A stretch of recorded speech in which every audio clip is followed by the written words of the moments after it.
Excellent. So we're coming to the end of our series on tithing, our academy on tithing, and this is the last session before I teach you how we tithe. Okay, this session is another session on why you might want to tithe. Okay, I know you're going, Darren, like you've told us why we might want to so much now. We're already convinced. We're in. Certainly if you got this far, then you probably are already in. So great. I'm so glad you're making it this far. Glory. So one last reason why you might feel like, hey, actually, this is a good reason to tithe. I think that sometimes we need to entrust our finances into God's hands. Okay? We need to entrust our finances into God's hands. Maybe you've been, working hard, you've been striving, you've been trying to get rich or die trying, you've been having a crack at it, you've been focused on finances and all that sort of stuff. You really want to be free to not have to work quite so hard and to work less hours. But for some weird reason, it just never quite works out.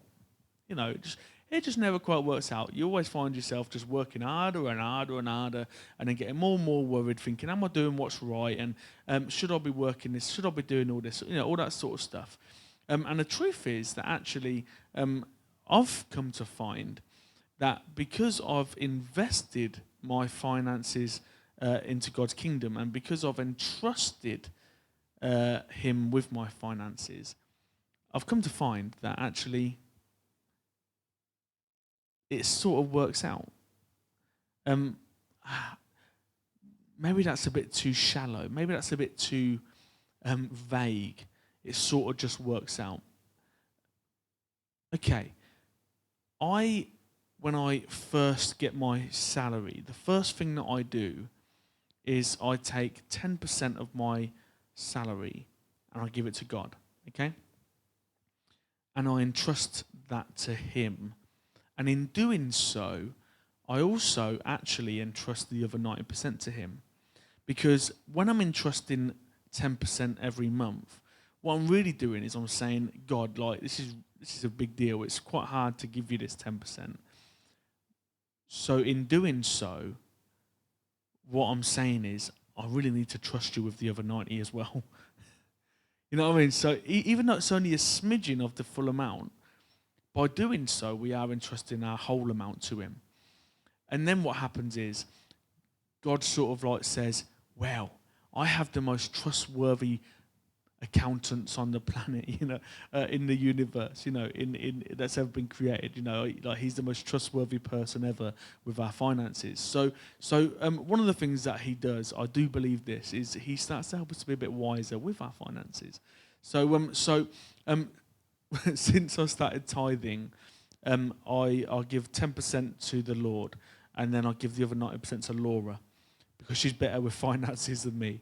Just wisdom, mate. You know what I mean? Like, I kid, but it's the truth, and we share all of our finances, all that sort of stuff.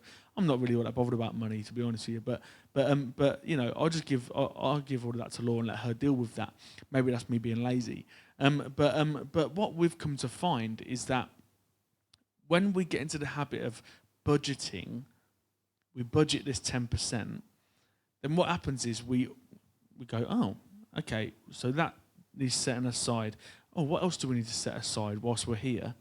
Okay, rent goes there as well. And, we should probably put electric and council tax and things like that. Let's just put all of that just there. Okay, so what have we got left? Okay, so we've got this amount left. And then what we've done, almost by accident, by saying, okay, every month without fail, as a commitment to myself and to God and to my spiritual well-being, I'm going to give my first 10%. When we do that, then we start accidentally budgeting the rest, because it just sort of happens. And so we learn how to budget. And so our 90% gets used well, and if we're doing the right, we get a little bit left over, It's also the case that, I'll be honest with you, God really does open the floodgates of heaven above you. I think it's in Malachi.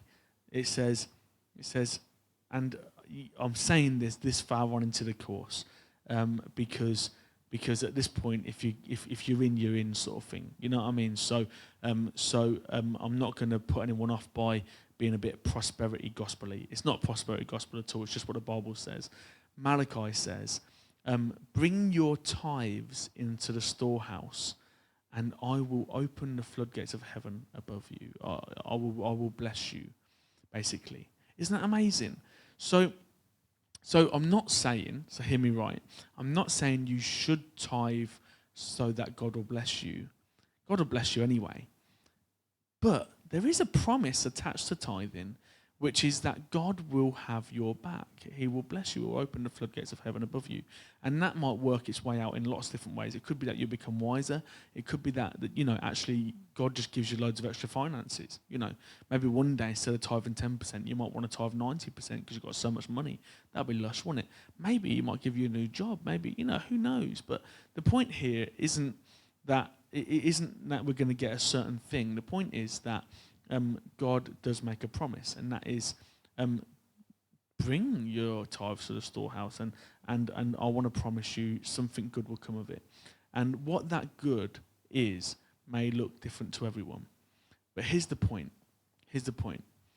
If we entrust him with the 10%, we're entrusting him with 100% in reality.